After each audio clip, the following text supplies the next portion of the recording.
महाराज जी, आप कहते हैं कि जब बड़े बड़े ऋषि मुनियों के ध्यान में भी प्रभु सदा नहीं आते, तो हम जैसे गृहस्थ के जीवन में कैसे आ सकते हैं महाराज? यही आश्चर्य की बात है।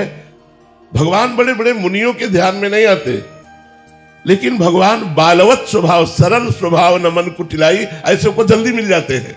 जिनको अहम है कि मैं तपस्वी हूं, मैं जितेंद्री हूं, मैं योगी हूं, मैं मुनि हूं, भगवान उनके ध्यान में नहीं आते।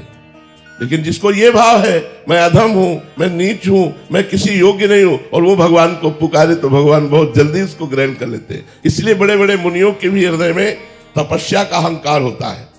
जैसे सबसे बड़े मुनि दुर्वासा जी, और वो महान भक्त अम्बरीश जी को शाप देने के लिए पहुंच गए, कृत्या उत्पन्न कर दी। फिर भगवान के सुदर्शन चक्र ने उनको त्रिभुवन में दौड़ाया। इसलिए भगवान बड़े बड़े मुनियों के ध्यान में नहीं आते, लेकिन हम जैसे अधमों के ध्यान में आ जाएंगे। जहां अपने में अधमता और दैन्यता है, वहां भगवान विराजमान हो जाते हैं।